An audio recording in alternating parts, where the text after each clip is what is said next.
Today, I'm going to be talking to you about the educational impact of CHARGE syndrome and how to use the educational checklist. To provide a very brief overview of the educational checklist, just to get you all oriented to what I'll be talking about. The educational checklist is a tool that I developed for my master's thesis to provide an overview of CHARGE syndrome and to really help educational professionals feel more prepared to meet the needs of these very complex students. So it's meant to be a tool to empower the voices of parents as they are advocating for their child and to help school professionals feel more prepared and ready to meet the needs of these students. Like it was mentioned, I'll be taking questions throughout the presentation. If you want to put those in the chat, I might answer them as we go along, or I'll also have time at the end for additional questions. So just to give a brief overview of what I will be talking about today, I will start off with some of the information from my dissertation research on the educational experiences of students with CHARGE. I will then talk about the rationale for why did I develop the educational checklist and how we went about developing the checklist. And I'll spend the bulk of the presentation talking about the checklist itself. And lastly, I'll talk about how you can use the checklist as either a professional or a parent. And I'd love in the chat if really quickly, if you could write if you are a parent or a professional. I'm just going to take a look-see so I can know what group I'm talking to.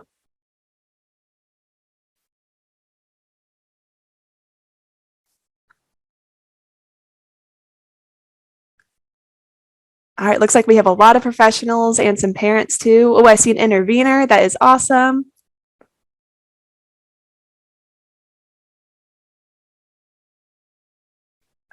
All right, very cool. All right, thank you everyone for letting me know who you are. I'm so looking forward to talking to you about this today. And thank you so much for taking the time out of your busy schedules to come learn a little bit more about CHARGE syndrome. All right, so starting off with some educational experiences. First, I wanted to actually just give a little bit of an overview of CHARGE syndrome. And I know a lot of you here probably already know a lot about CHARGE syndrome, but some of you might be a little bit newer to this specific syndrome. So just to make sure we are all on the same page, CHARGE syndrome is a genetic syndrome that occurs in approximately 1 in 10,000 to 1 in 15,000 births. So it's pretty rare. Originally, CHARGE was first described by researchers in 1979. And then the term or the acronym CHARGE was coined in 1981 based on the characteristics that were thought to be the most common or the most unifying across people that shared these characteristics. It wasn't until 2004 that the genetic cause of CHARGE syndrome was discovered. So it was discovered that CHARGE is caused by a mutation in the CHD7 gene. And that's when CHARGE went from being just an association to being a syndrome. And we have learned so much about CHARGE syndrome since it was first discovered and first described. And we're lucky to have a really thriving research community that gets to work directly with families and professionals who support these students, which is great. That's my favorite part about being part of this research community, is being able to talk directly to you all. So thank you again for coming. I learned so much from all of you. So everything I'm saying here, I basically learned from parents and other professionals. So to talk about the acronym a little bit, C stands for coloboma of the eye, which is a portion of the eye that is not completely formed. And these colobomas can occur in various parts of the eye, and the impact that it has is going to depend on its size and also its location in the eye. Oftentimes, what happens with a coloboma of the eye is that there is some degree of visual field loss. So what that means is if we're thinking of the entire visual field, everything that you can see, there's often a portion of that that the individual is not seeing. Oftentimes it's the upper visual field. So that would be as if there's something kind of just cutting off information from a certain point upwards. And again, the impact of that is going to depend on the individual. Not everyone has the visual field loss. Not everyone has it in the same place. So it's really important to know what that looks like for the student that you're working with or with your child. H stands for heart defects, and again, that can be various different defects. They're typically born with that, and that is typically one of the first things that is surgically corrected very early in life. And oftentimes surgical corrections are needed throughout life just to make sure that they are staying healthy and safe. Next is atresia and stenosis of the conae. So that is a complete blockage or a narrowing of the nasal passage. It can occur on one side or both sides. And again, that is something that is typically surgically corrected very early in life so that they are able to breathe properly through their nose. R stands for restrictions of growth and development. So individuals with charge commonly are a little bit shorter in stature and often experience developmental delays in a lot of different areas of development for reasons that I'll talk about a little bit more throughout the presentation. So those are some things that we commonly see in charge. And then G stands for genital hypoplasia, and that means genitals that are underformed, and also some hormone imbalances at times. So oftentimes, especially males need testosterone injections to be able to go through puberty, or human growth hormone to be able to reach the height that would be expected for their age. And then lastly is ear abnormalities and deafness. And this is really one of the most known characteristics of charge. It's one that is the most common and the most defining. So with the ear abnormalities, these can occur at every single level of the ear. So we see ear abnormalities occurring at the inner ear, the middle ear, and the external ear. And similar to the coloboma, the impact of these ear abnormalities are going to vary based on the location of the abnormality and the severity. So, for example, for the inner ear, we see that not only impacting hearing but also the balance system. So, commonly in charge, the semicircular canals, which is one of the organs in the inner ear, that is either completely missing or malformed. So when there is an impact to the inner ear, that leads to sensory neural hearing loss. And that is typically addressed with cochlear implants. Individuals with charge are not always a candidate for a cochlear implant, but that's typically the way of addressing that specific type of hearing loss.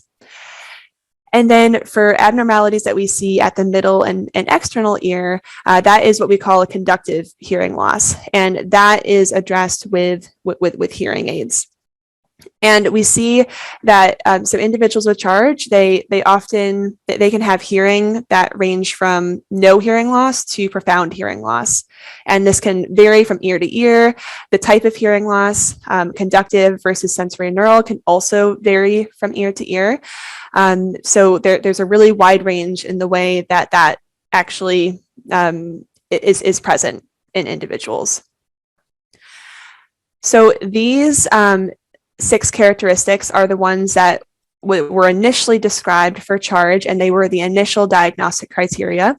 We have learned a lot about charge syndrome since it was first described, and now we don't use these 6 characteristics for diagnostic purposes anymore.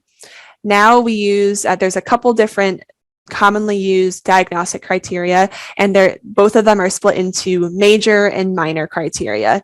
So it's much more expanded, and we've learned which are the core characteristics that are most common or characteristic of charge versus what are some other characteristics that are common but not as diagnostic.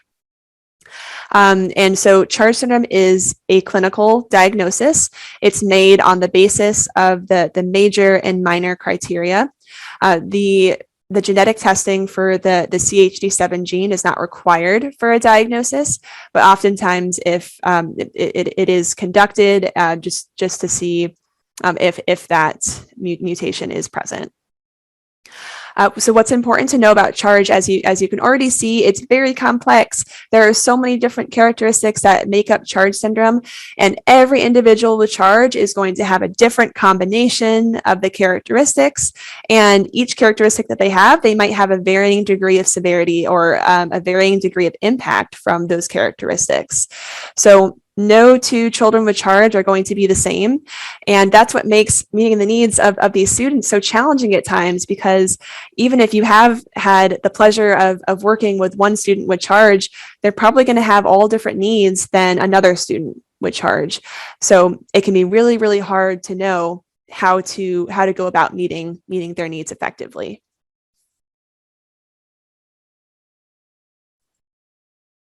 All right, I'm going to switch over slides, and I see our interpreters are switching. All right, so I wanted to share some of the data that I collected for my dissertation on the educational experiences of students with charge. So this includes the special education eligibility, the types of programming that they receive, where they are receiving their education, and the services that they are receiving. And the reason that I wanted to share this, this is especially for parents and parents of young children with charge. I know from my work with you all that when you have a young child and you're in and out of the hospital and you're probably really scared, you don't know what to expect for your child. You might have heard from professionals that they have all these different delays, and you don't know what is their life going to look like several years down the road. And when you think about education, this might be your first time thinking about special education, and just having to navigate this entirely different world. And that can be very overwhelming as you are stepping into this new system. You're trying to manage all of the medical characteristics of your child, and you want to make sure that they are getting their needs met at school. And it's a lot. So I want to share this, not because I have a crystal ball and I can tell you exactly where your child is going to be 5-10 years down the road, but I think it can be really helpful to hear about what are common placements for students with charge, because I think that can be it can be helpful in reminding us that we should have high expectations for these students, and when given the supports that they need, they can do really great things, and they can make a lot of progress. So I think especially for any young parent or parents of young children with charge out there, I really wanted to share this so that you can see that your child can have a very successful education. So the first piece I wanted to share is the special education eligibility. For those who aren't familiar with this, when your child starts school, they will likely have an evaluation, and the IEP team will determine which set of criteria matches your child best to gain them access to special education services. So for my study, I collected the individualized education programs for about 40 students with charge between the ages of 3 and 17. And of those, about a third of the sample had the primary eligibility of deafblindness, and about a fourth had the primary eligibility of multiple disabilities. And then about a fifth had the primary eligibility of other health impairment. And the reason I really wanted to highlight this is, so in my sample and in pretty much any other published study that on charge that talks about eligibilities that students have, deafblindness is typically the highest. And that's really interesting. It's not unexpected, but when you look at all students who receive special education services, less than 0.01% of students receive special education services under that eligibility of deafblindness. So for charge, that's the most common eligibility, but for all students receiving special education, that is the least common. And I think that's just something to put into perspective. And while I can't say which eligibility is going to be the best for each child, I do really like it when I see an eligibility of deafblindness, because in my opinion, I think there's really no other eligibility, assuming your child has a combined vision and hearing loss, that really meets the unique needs that come with deafblindness. Certainly, students with charge could meet criteria under many different eligibility categories, but when I see that a child has an eligibility of deafblindness, that cues me into the fact that the school team is really considering the impact of the combined vision and hearing loss. So the next piece I want to go over is educational setting.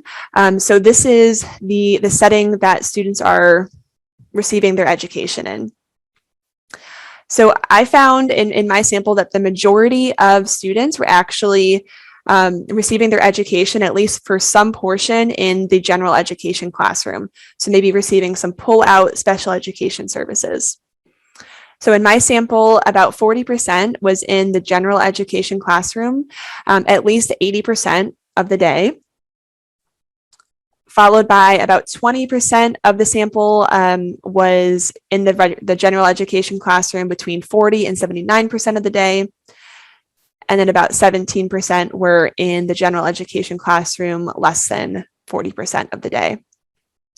And again, I want to highlight this because I think especially when a child is younger, parents, you might think that they're only going to be able to go to the most specialized school, and they'll never be in classes with general education peers, and that might be the case for some students. We do see some students who need that level of support, or who choose to go to a specialized separate school, like a school for the deaf, so they can really access their language and their culture.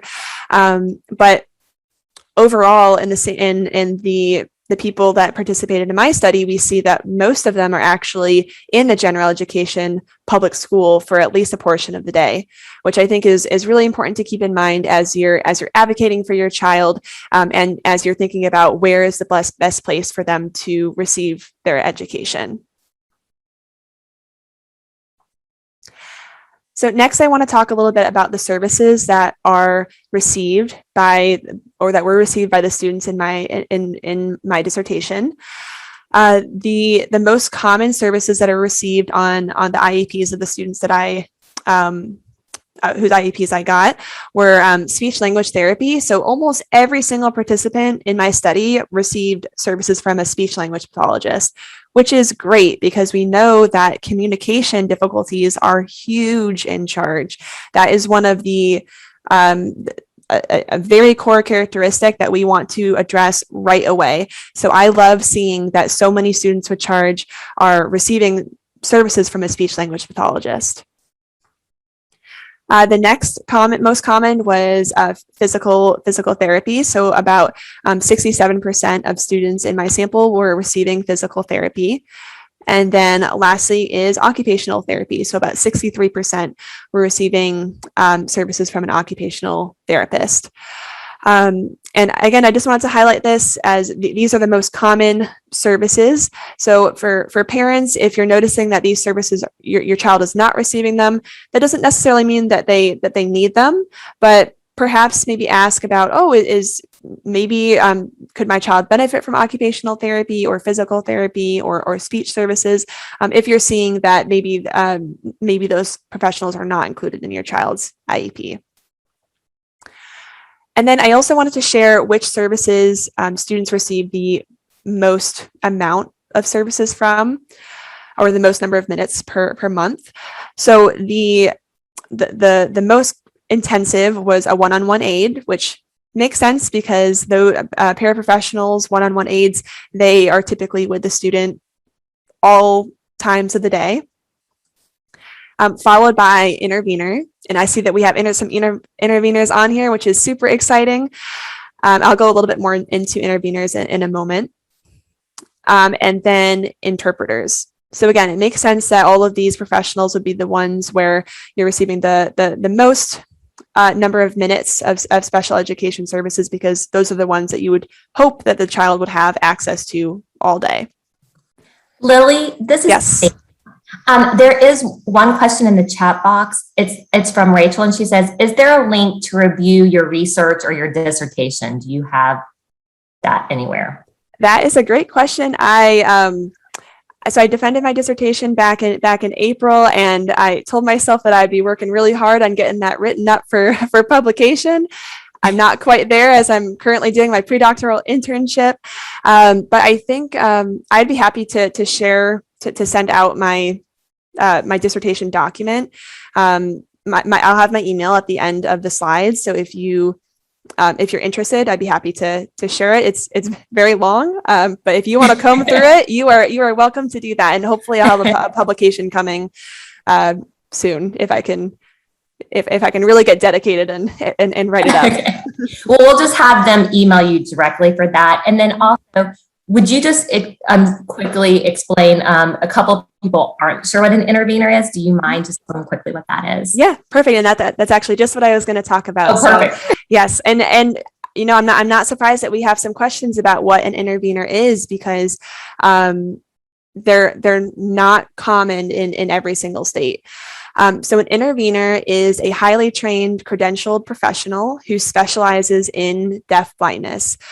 So they work one-on-one with students who are deafblind, and their job is to provide access to environmental information to students who are deafblind. So basically, their motto is do with, not for.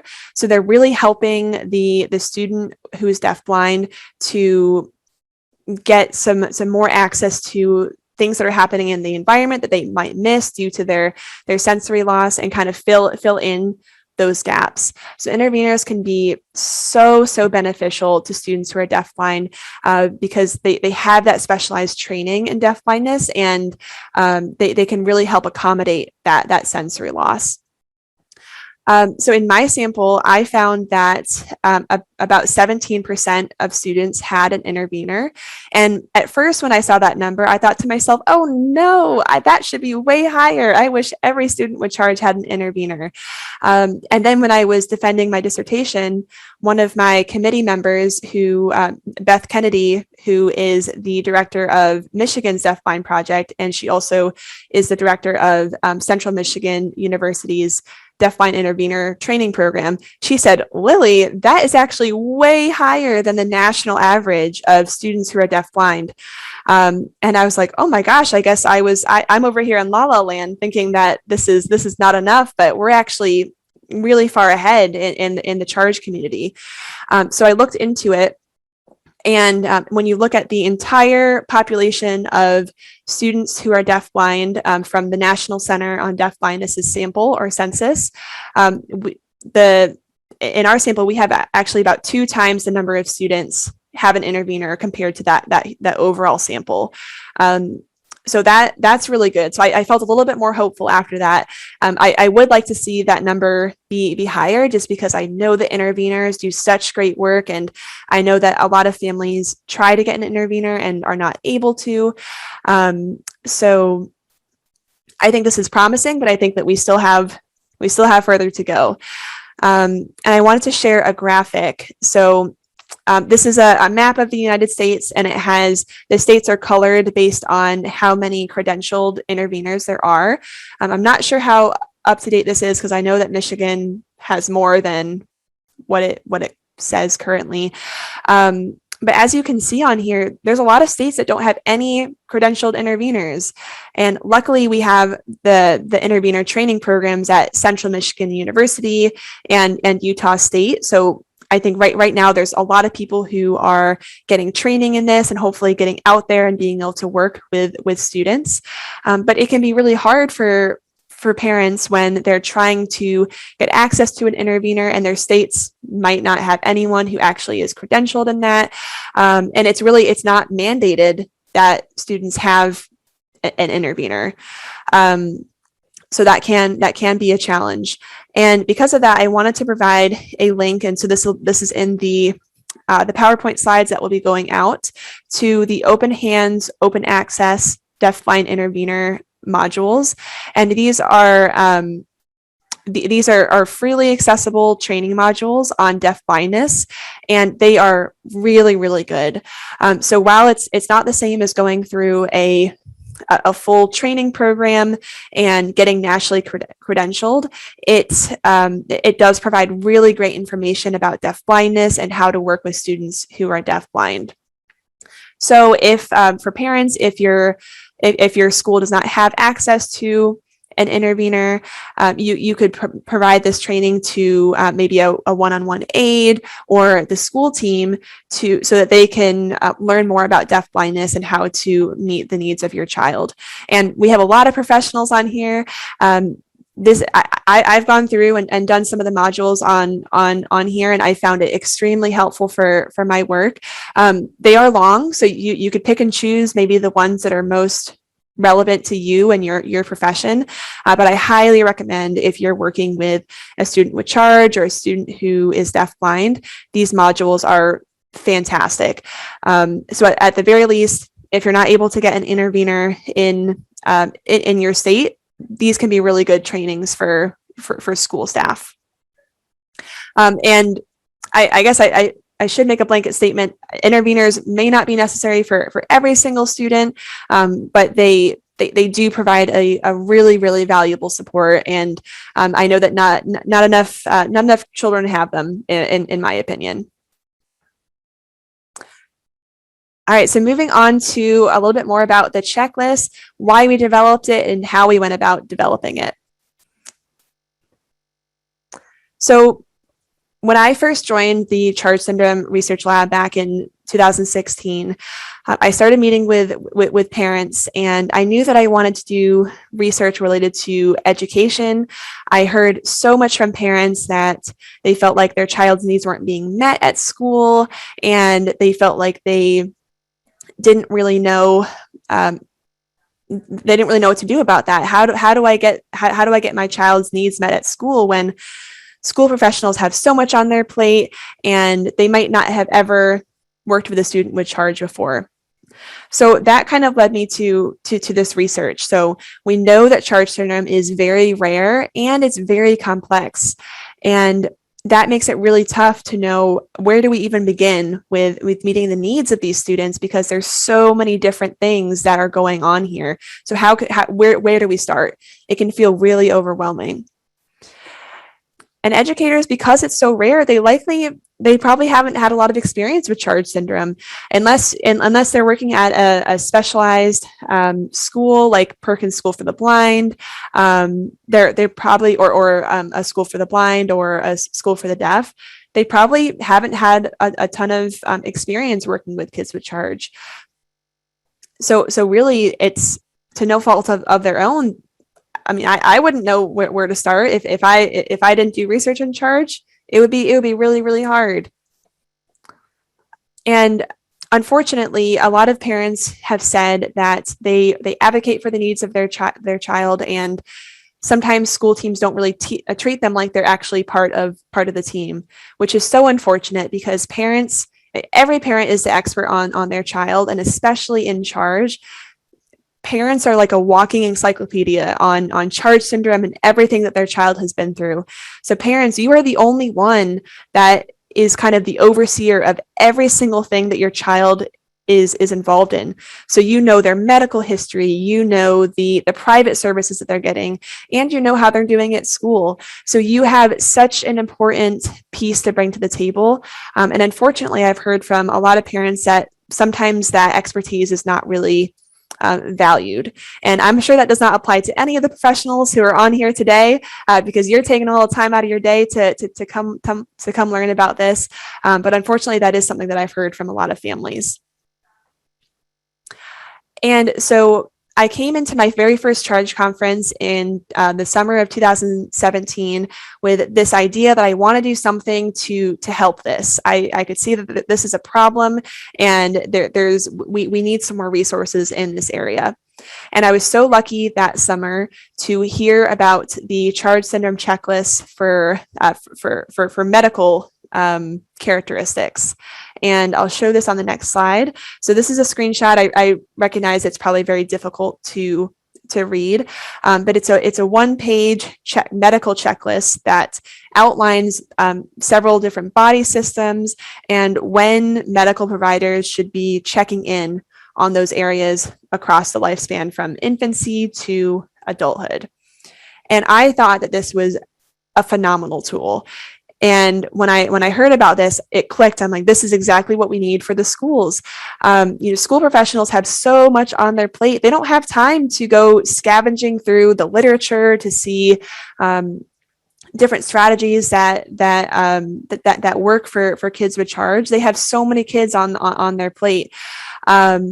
So I thought that doing something like this, compiling the resources into one document that kind of brings everything together, I thought that would be really helpful for school professionals and also for parents to bring something to school teams and say, listen, this is something that really describes the needs of my child. So that is where this idea came from. And so right in the first year of my grad program, I hit the ground running with trying to develop this checklist.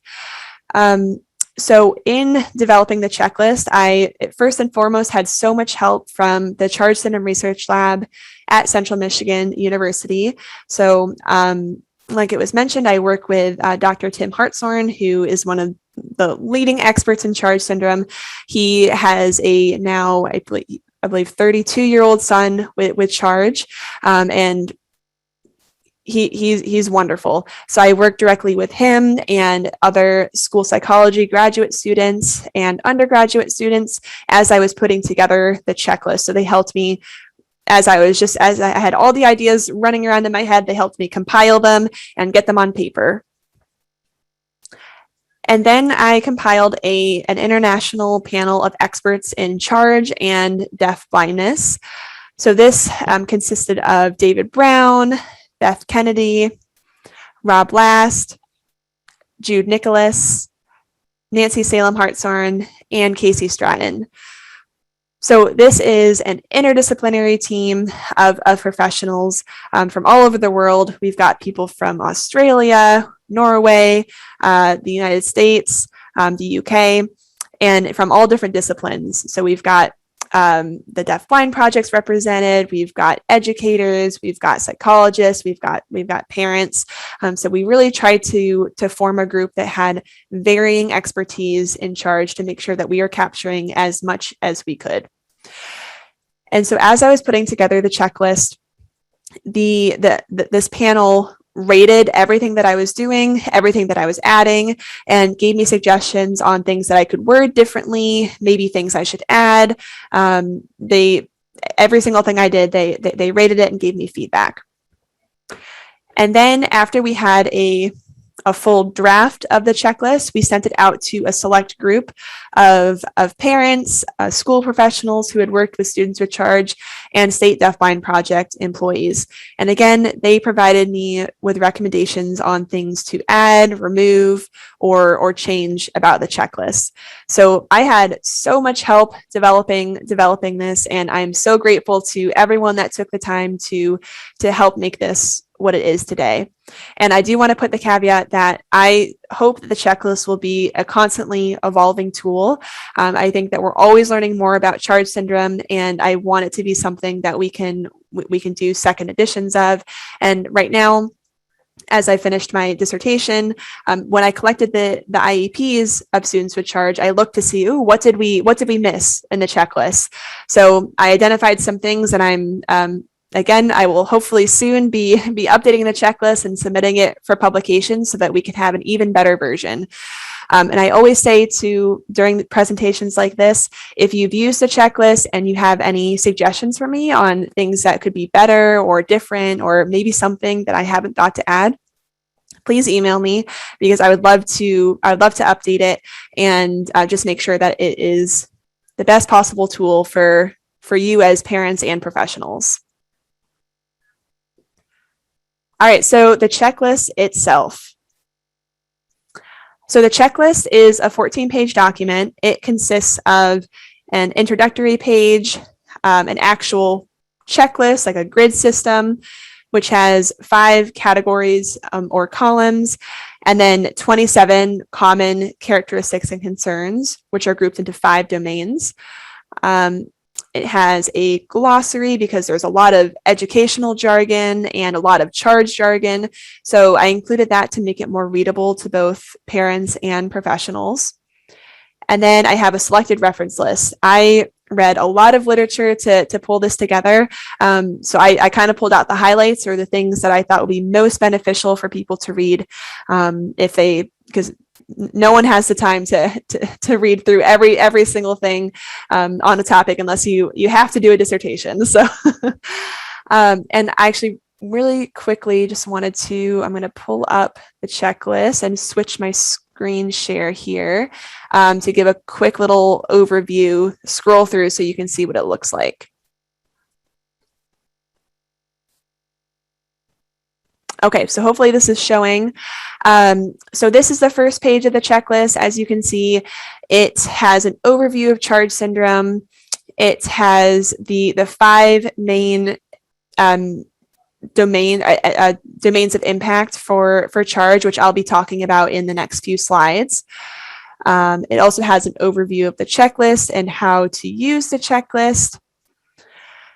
And then this is what the actual checklist looks like, which I have some slides coming up to actually go through some of these things and explain what each of these columns means.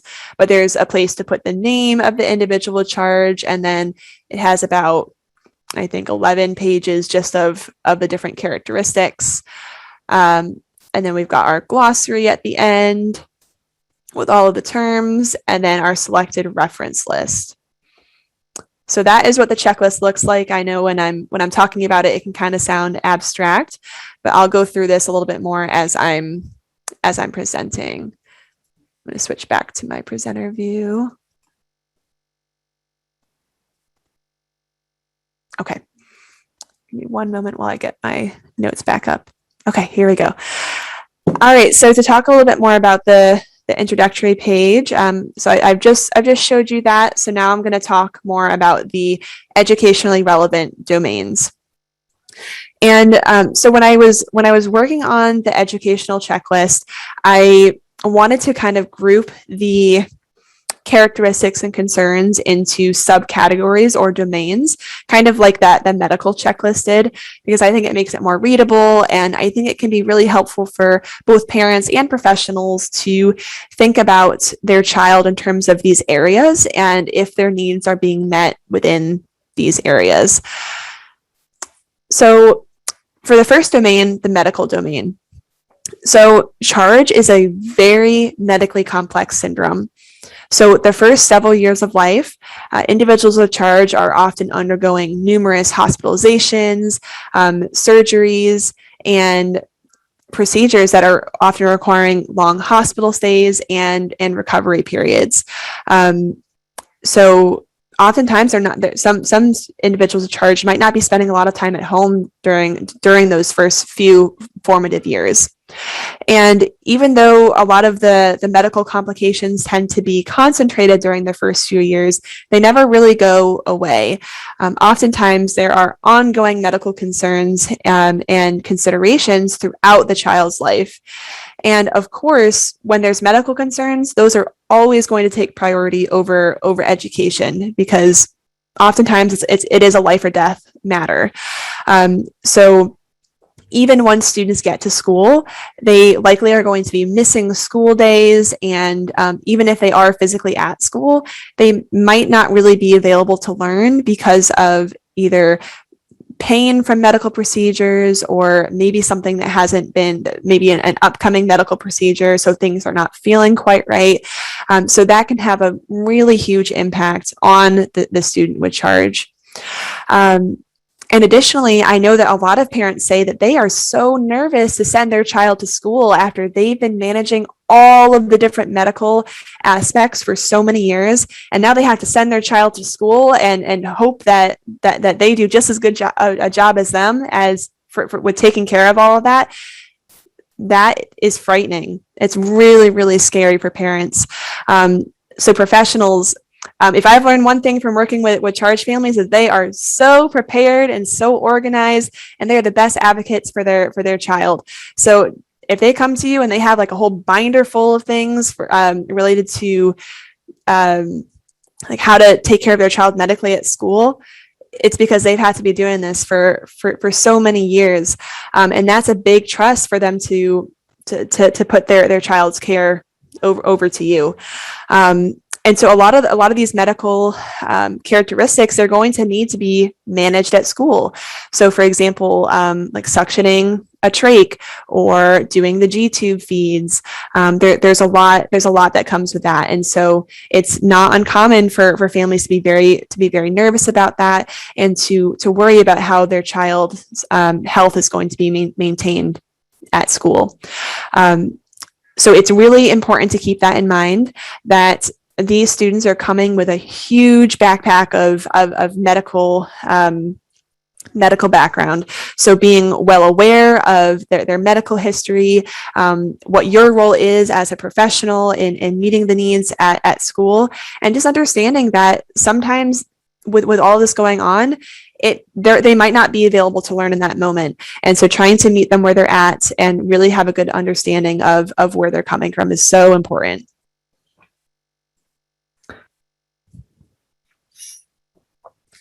And our next piece is the sensory domain, and this is a huge one. So charge syndrome can be associated with sensory loss in every single sensory domain. So there can be vision loss, there can be hearing loss, they can have a loss of a sense of taste and smell.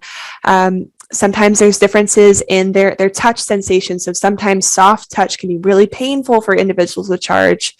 Their proprioception sense, which that is the sense of where is my body in space. And then their vestibular sense, that's a huge one. Their sense of balance is hugely impacted in charge. So all of these, the sensory losses, working together, it's not just one sensory loss plus another, but all of them, they kind of multiply together, and the effect of one can magnify the effect of another, because these students don't have a fully functioning other sensory system to kind of fall back on to compensate for the loss in one system. And in general, the world is really not set up for people with sensory loss. And a lot of it, I think this is the piece that can be the most difficult for others to really fully understand. I certainly don't fully understand it. But it makes such a big difference. It makes such a big impact in the way that they are receiving information and the way that they're able to put information out to the world. And so I think sometimes you have to be so purposeful about accommodating the educational activities to make sure that these students can actually access them, because it's really easy to accidentally plan something that is actually inaccessible to them. So that's the job of the school. The school's job is to make sure that they're making those accommodations to provide as much access as possible to the student. So that means maximizing sensory input and making sure that information is being communicated through multiple different sensory channels, and really trying to pay attention to what is the best way to communicate with this child. How do they communicate back? Like what sensory channels are they using? And just making sure that you are providing just as much input as possible, because they're not receiving a lot from the environment. So it's really important to keep that in mind when you're thinking about designing lesson plans, and just really as you're sculpting accommodations for these students. And the next piece I mentioned that is huge in charge is communication.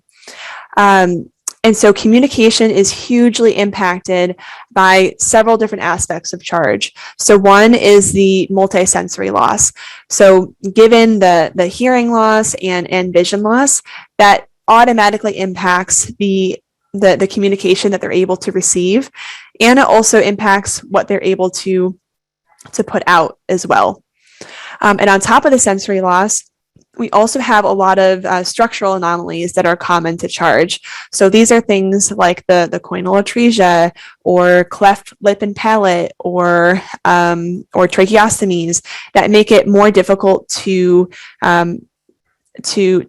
expressively communicate with others in a way that others who might not be familiar with them can understand. So it's so important to be, I always tell parents to be communication detectives and professionals too. So try to figure out how is the child communicating with others, because they have ways of communicating. It just might not be exactly what you would expect. So you really have to go in and try to figure out how are they communicating with others, and how can you, as someone outside of their world, figure out what they're saying, and really enter their world to try to meet their needs. So when we're thinking about communication, it's really important to meet the child where they're at, figure out how they are naturally communicating, and then build from there. The kids with charge are so good at figuring out solutions to really, really challenging situations that they're faced with, and they figure out such creative and such unique ways to meet their sensory needs and to communicate things. So it's so important to keep that in mind. And so as you're building their communication system, we always recommend using what we call a total communication system. So giving them communication through as many sensory systems as possible, especially as you're trying to figure out what works best for them. So sometimes presenting information, both orally and with maybe with a tactile object, maybe with a touch cue, it can be really helpful for kind of filling in the pieces that might be missing from the sensory loss. So what you're doing is you're helping to fill in those gaps and give them as much information as possible to make it so that they can really access the information in a way that is accessible to them. So oftentimes we see doing combinations of spoken language and in sign language. It's really, again, being a communication detective and trying to figure out what is this child using and how can we supplement that to make sure that they are getting the message that we're trying to give to them. All right, and next, this kind of goes along with communication, but it's a little bit more global, is overall development. So oftentimes with charge, we see global developmental delays, so delays in a lot of different areas of development. So that includes communication, that includes motor, that includes cognitive, and really that is not inherent in the individual with charge. So it's not like, oh, these are deficits in this child that are going to be here throughout their life. It really has to do with the situation. So these individuals spend so much time in hospitals where they're not getting to do those typical experiences that infants would get to do. So they're missing out on those opportunities to learn because they're having these procedures and they're in the hospital.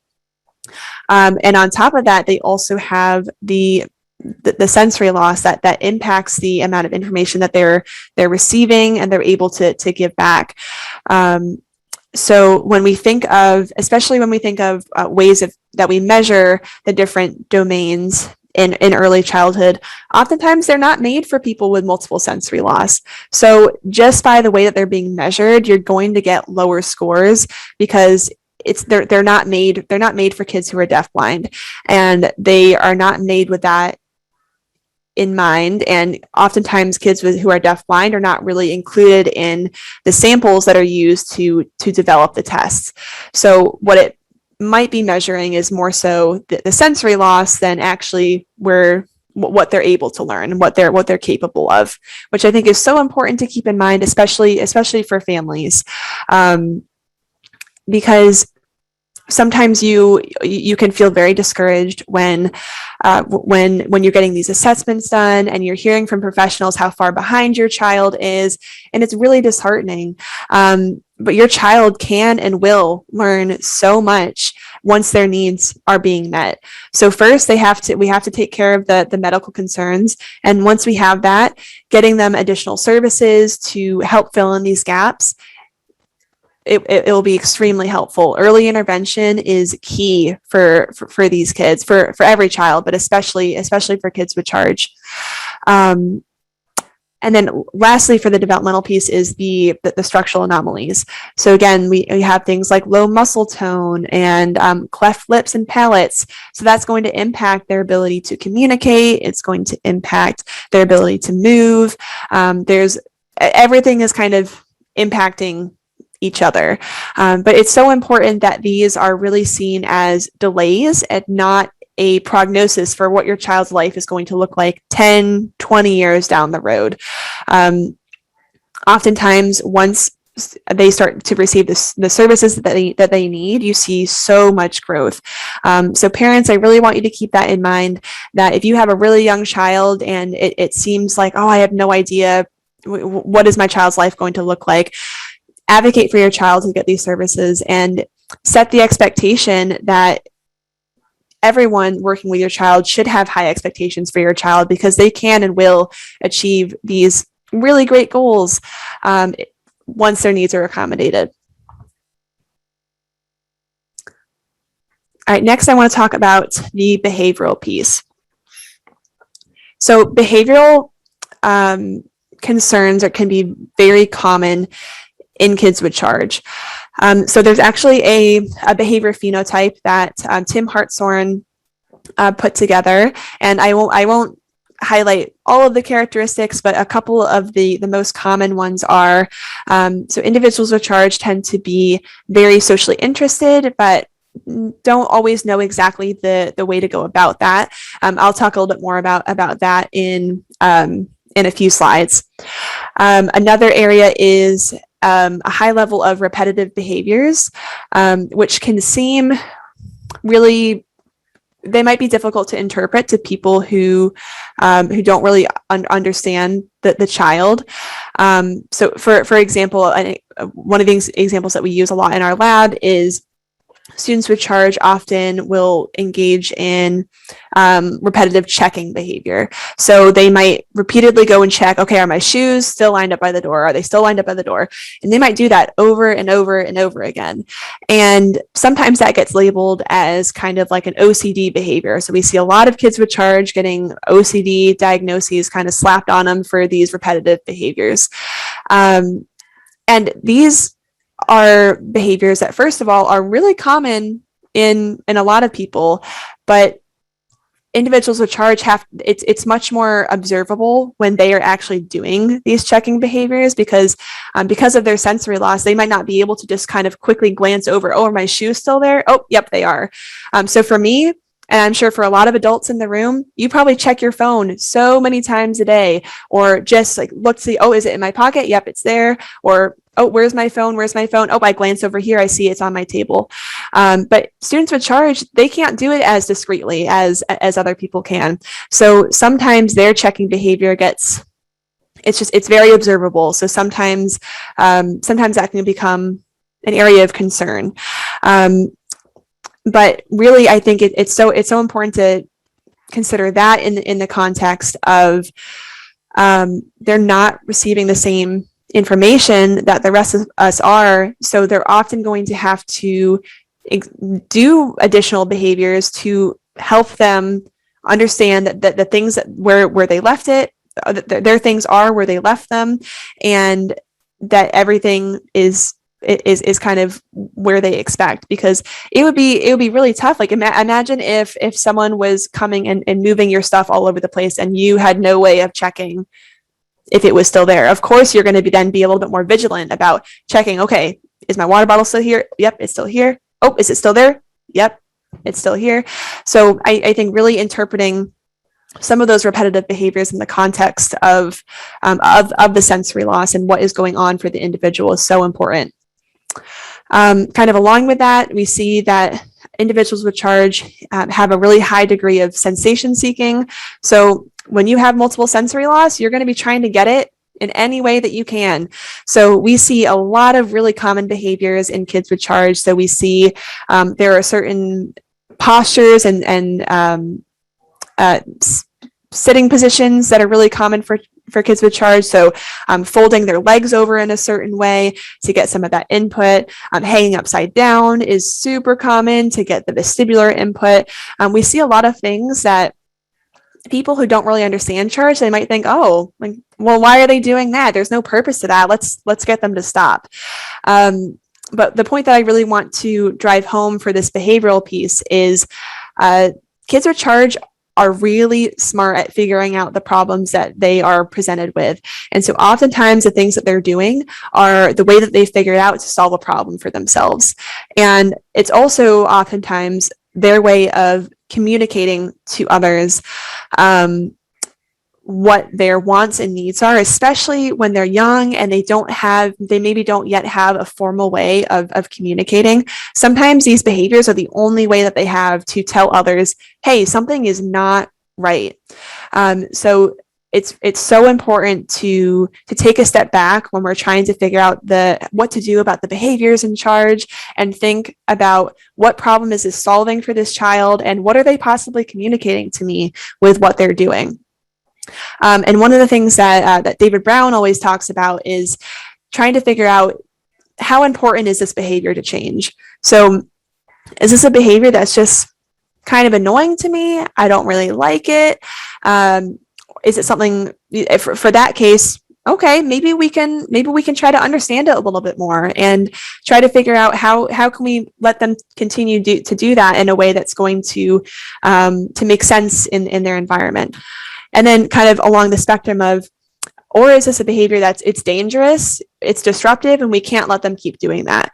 And so, of course, we want to address those behaviors, but we want to do it in a way that is that's not going to take away their way of communicating with others.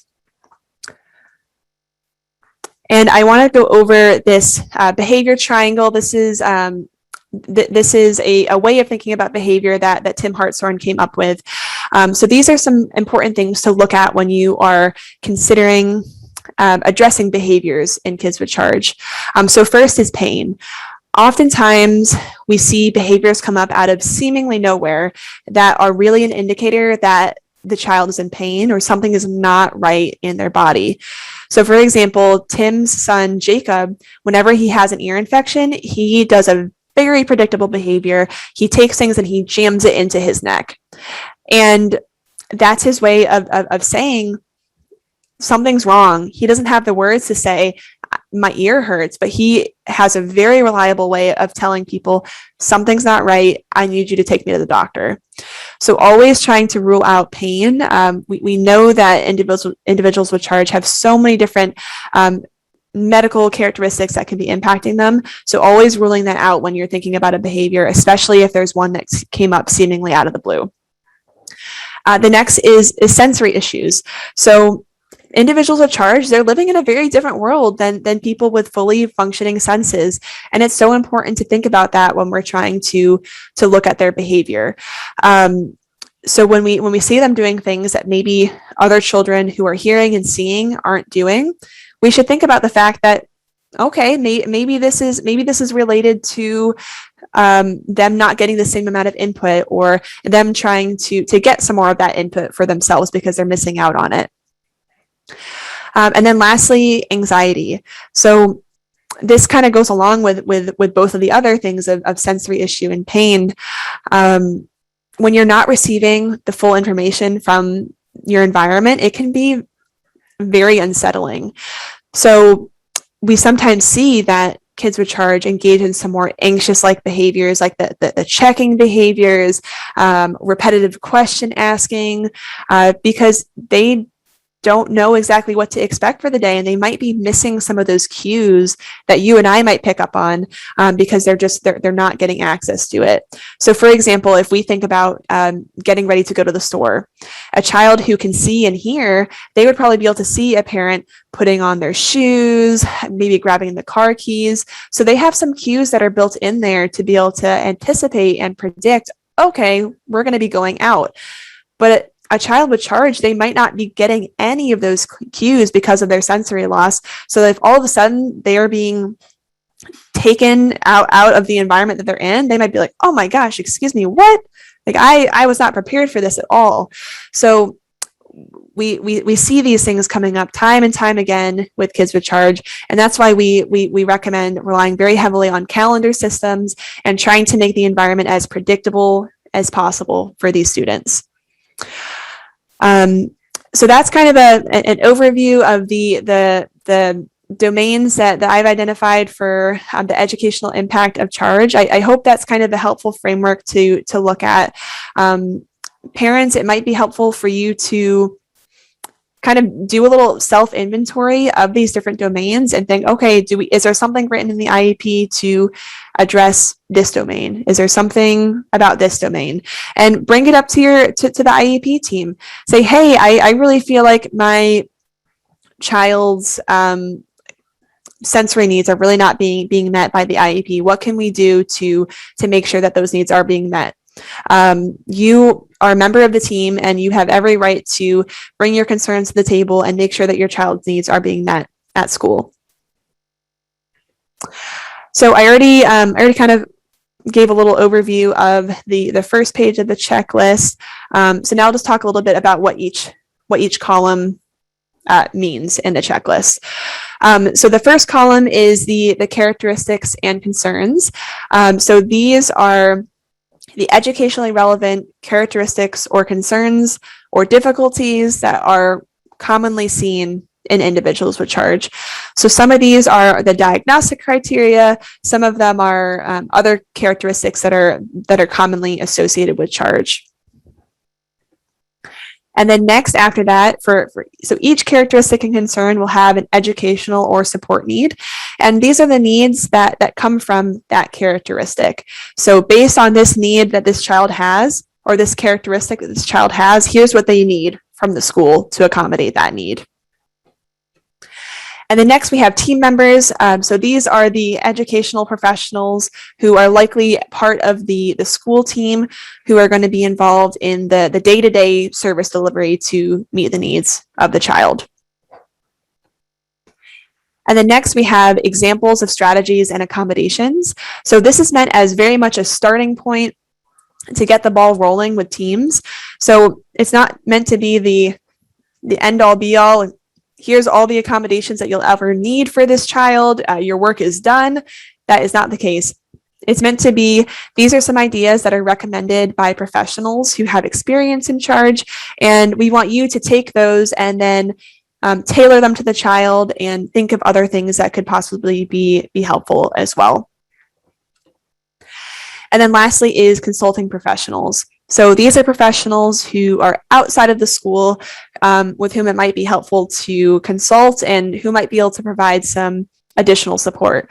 So this is going to include like medical professionals or private service providers, and especially deafblind projects, because deafblind projects are, in my opinion, I think should always be consulted for every student with charge. They have such a wealth of information. Everyone on this talk probably is well aware of everything great that the deafblind projects do, since this is hosted by 3 wonderful deafblind projects. So I'm probably preaching to the choir here, but the deafblind projects are so important, and I think should be consulted on many of the concerns that are being brought to the table. So I already kind of showed what that overview looked like. And again, so here's a screenshot of of part of the table. So I did want to highlight that we have this check mark here. So this box is meant for parents to go through or school teams to go through and check off which characteristic their child has. So again, because charge is so variable. There's a lot of different there's a lot of different characteristics that individuals present with. We want it to really be tailored to the individual. All right, and so I won't go too in depth in this, but this is based on my dissertation data, the characteristics and concerns from the checklist that were endorsed by families. So broken down into domains, we have the most common characteristics. And I'm going to go into some of the most common ones in these next slides. And I'm going to try to speed along a little bit because I'm realizing I always do this and I talk too long on things, and so I'm going to try to speed along so we have time for some questions. Okay, so what I'm going to do here is I'm just going to briefly go through some of the different considerations for each of these most common characteristics. So first up, we have feeding issues. And so feeding issues were endorsed by about half of my participants. But actually, if you look in the published literature, feeding issues are reported in up to 95% of research samples. So it was a little bit less frequent in my sample, but very common overall in charge.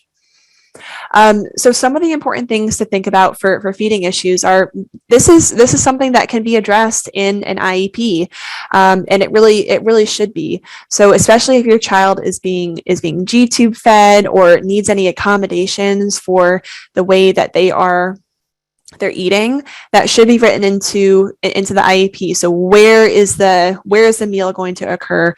Who is going to be involved in helping your child eat? And it's really important that the children, they get to still have part of like those lunch experiences that their peers are, because that's a really important time for socialization. And before I get too far, I wanted to highlight a couple important aspects of the checklist. As you can see here, for the team members, I have that parents, special and general educators, and interveners should be consulted in most areas. Those are going to be team members that could be listed basically for every single characteristic. So instead of being redundant, I just gave them a special mention right there because those are going to be the go-to team members for each of these things. And then likewise with the consulting professionals, the state deafblind projects should be consulted in most of these areas. They have so many resources and such a great understanding of the unique needs of deafblindness and can be so helpful with providing some insight for these kids. So next up is ocular defects. So as I mentioned, there is a big impact on vision for kids with charge. And so it's so important that schools are accommodating that and making sure that they're giving them access to that, the visual environment. So for my sample, about 54% endorsed endorsed vision loss, but up to 80 to 90% of research samples that this is endorsed. So for this, doing functional vision assessments and making some of those environmental accommodations is going to be so important. So using large print, Braille if it's appropriate for that child, using angled work surfaces, minimizing the visual clutter. Those are the kind of things that are going to be so beneficial for these students. And then nextly, we have auditory issues or ear abnormalities. About 85% of my sample endorse this, and that lines up right what we see in the research. Typically, there's between 80 and 100% of people have the ear abnormalities in published research. So for here, again, similarly to the vision loss, it's so important to give these students access to the auditory environment. It's important that all staff members have a good understanding of the type of hearing loss and what the child is actually able to hear. So doing frequent functional hearing assessments, making sure that the child is wearing their assistive technology, making sure that they're having access to their communication modality is going to be very, very important. And then next, we have a separate category for deaf blindness, because really the deaf blindness is it's more than just deaf plus blind. The interaction is it requires unique interventions. So it's really important here to be simultaneously addressing the impact of vision and hearing loss. So it's important for the vision specialist and the hearing specialist to be working together to make sure that strategies that one or the other are using are beneficial for the child and that they're accommodating them to be beneficial. And again, just making information available through as many sensory systems as possible, and allowing for that wait time. The wait time is really important for kids who are deafblind. It takes them a little bit longer to process information, but before responding. I think a lot of times for kids in general, we expect a quick answer and a quick response. And for all kids, I think they could use a little bit more time. But especially for kids who are deafblind, it takes some time to process that. So being understanding and allowing for that time is really important. 69% of my sample endorsed that their child experiences deafblindness. The next piece is the vestibular system impairment, and I mentioned this is a big one. This is the balance system. So we see that kids with charge need to be in a lot of different positions to help them get them some sensory input or some vestibular input. So often they like to hang upside down, they like to rock, they like to swing. And that's so important to let them have that, because the vestibular system, when it's kind of out of whack, it takes so much energy to try to focus on educational material. So by giving them the opportunity to sit how they need, and really stabilize their body, then they don't have to spend as much energy focusing on that, and they can instead really be available for learning, which is what we want. So really understanding that the need for maybe taking a break to go hang upside down for a couple minutes and then come back, or understanding that sometimes students with charge, they need to rest their hand on their head to stabilize their vision. These are all really important considerations. And 72% of my sample endorse this vestibular system impairment. So next I'll talk about social skills. So like I mentioned, individuals with charge are very socially motivated, but they often maybe don't know exactly how to go about that. And again, because they've missed out on a lot of opportunities to be able to spend time with their peers. They might be missing out on a lot of social cues from having the vision and hearing loss. So teaching these skills explicitly can be so helpful for these kids who really have such a strong motivation to go interact with others. So using curriculums and doing social skills groups can be really helpful for helping with that. And also just promoting a really an inclusive environment in the school is so important. I always recommend the book Hi Mariah. It is a wonderful book that is geared for elementary school students, and it talks all about charge syndrome and different medical equipment, and it's a really great way for students to learn about charge without directly having to put the burden on the individual with charge themselves to educate others. So that can be a really good way to make a positive social environment. And then I'm going to skip over adaptive behavior just in the interest of time. And I've kind of talked a little bit about the motor and posture too. So for here, really just understanding that unconventional postures are really adaptive for kids with charge, and trying to meet their needs through that is going to help them be able to access a lot of other areas of their education. And then communication, I think I hit pretty hard on that when I was talking about the overall domain. So I'm going to skip this in the interest of time because it looks like we've got questions in the chat. So I want to leave time for that. And same with behavior. Really, if you can walk away here with one thing, it's trying to understand what the behavior is communicating and what problem it's solving for the child, and not trying to replace that behavior without giving them a solution that's just as easy to communicate or solve that problem. All right, so then I showed you my glossary and my reference list. So I want to move on to how you can actually use this checklist as parents and professionals.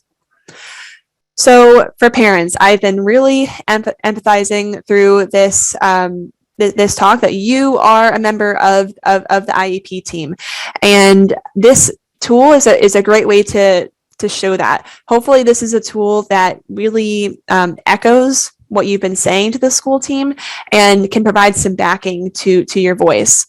So the first thing you can do is provide it to your school team.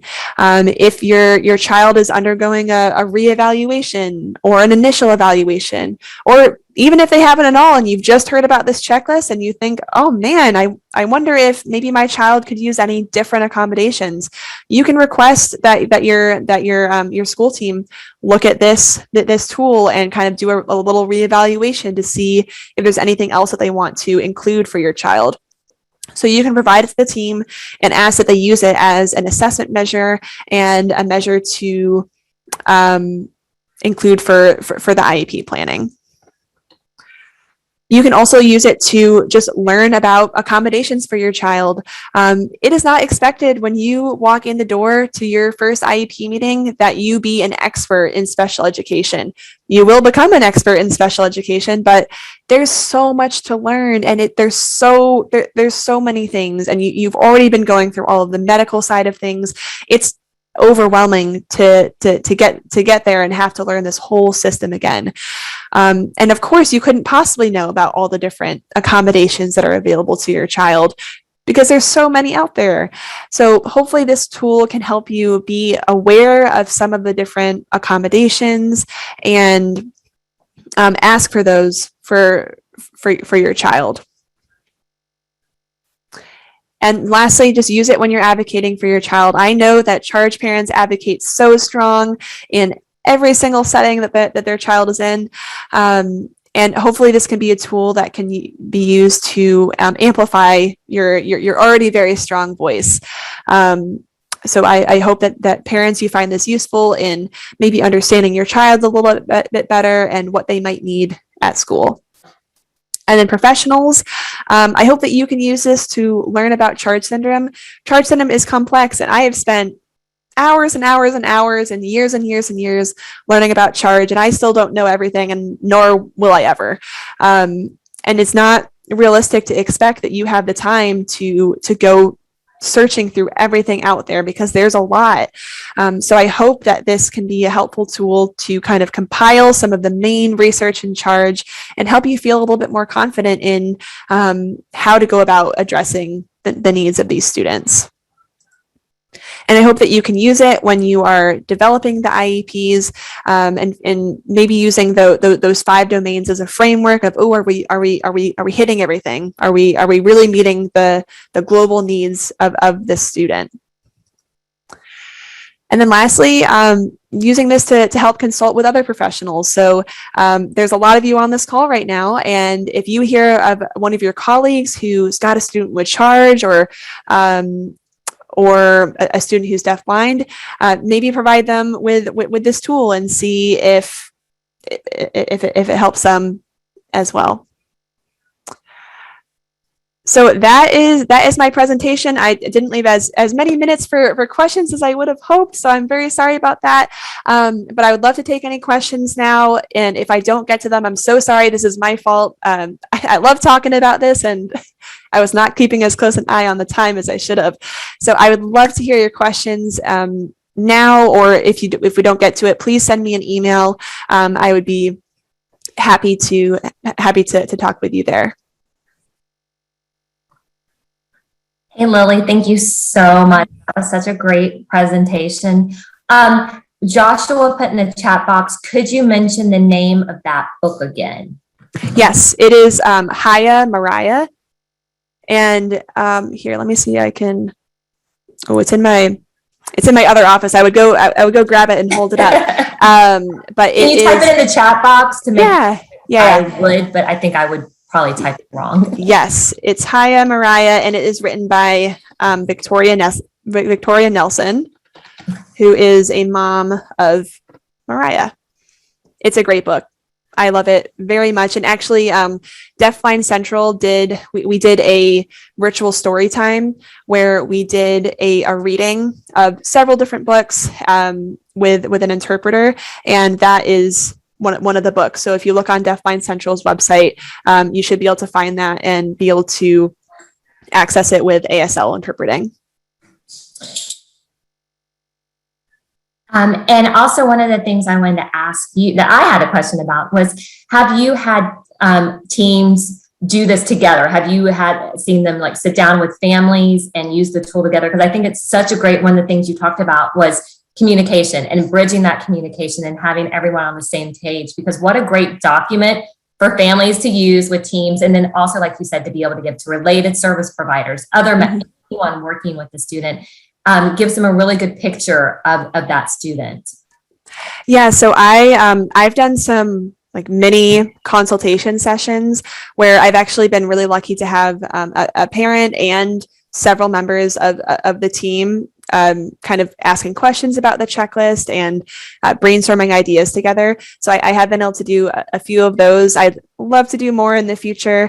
And I haven't been directly involved, but I've had parents reach out to let me know that they've shared it with their school team and that they've had really good discussions and that they have gone through the checklist at IEP meetings.